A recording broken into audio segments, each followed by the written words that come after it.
those hate speeches, probably things might have been sorted out before people started ringing, the hues and cry. You see what actually happened then, that the broadcast stations were concerned. If you look at the tragedy, look at the monthly breach from the NBC, part of this section of the media organizations that are concerned have been persistently breaching that section of the code. But they have been paying. You see, once you have fines and then you go and pay. I mean, it does not serve as a deterrent. Perhaps you have seized license of some of these stations, but of course, where the political interference comes in there, as part of my thesis, was that most of them belong to government. So there's a challenge for NBC to really rein in the real action that will be deterrent on those stations, right? And so that was what really happened there.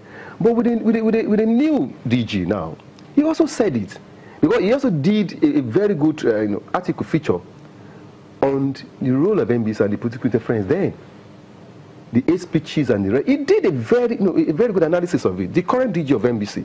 So by the time this was also coming up, I was also expecting them to really, first they were just reigning, give series of sanctions on stations and maybe public. Because the consequences of, for example, section 1194 of the code on program presentation says, a presenter or anchor in a phone-in program shall handle with professionalism and sound judgment to ensure that the program does not lose focus or lead to unfair treatment of any person or institution.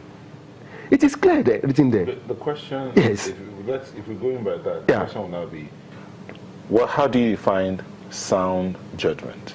And what are the parameters for professionalism? Yeah. That's on one side. Then the other side is, so that you do not, you don't give one person undue advantage. Yeah. So how do you balance all of that out so that at the end of the day, the media organization doesn't look bad? I was going to ask you a question about the politicians, but we'll come to that. So let's focus on the media. See, sound judgment, you and I as professionals, you know what is good and what is right. But the danger for a live program is that you cannot gauge the mood of the panelists, the guests. Yes. You don't know their mind.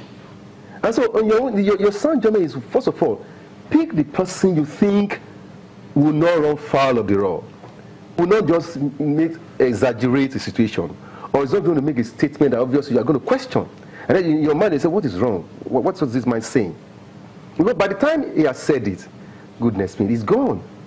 That's the beauty of it. And the feedback you are going to get instantly will be horrendous. The beauty of it or the danger of it? No, the danger of it. Because when you now know that, this has been done, you can't recall it. It's like, newspaper is quite easy. You could do editor's note, you could do retractions. But radio and TV, with a live program, goodness me, it's gone and it's gone forever.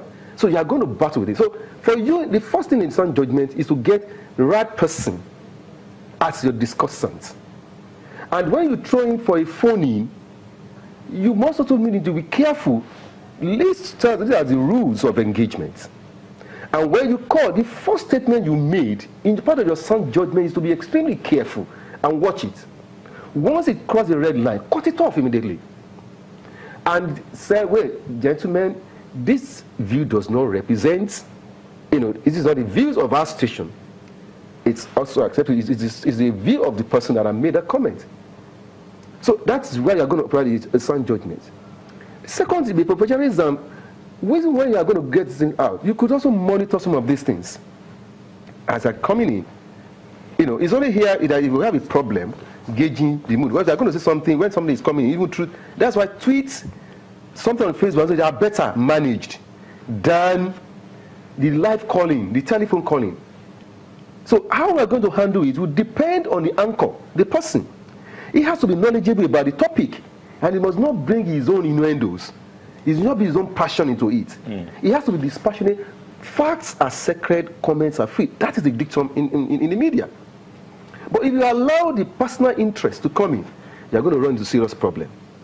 So when I was talking about the sound judgment, it's up to you as the anchor to make up your mind, who are you bringing in? What interest does it represent? And how is it going to bring out what he feels or what she feels? Sometimes you don't know what interests your guest represents. And that should be part of your engagement with whoever you are bringing in. You must do a profiling. of who is coming on. And you get to know what and what and what. Diligence. If you don't do that, you are done, because your station will be liable at the end of the day. Okay, good place to just take a moment. We'll go on a quick break. When we come back, continue the conversation. Please don't go away.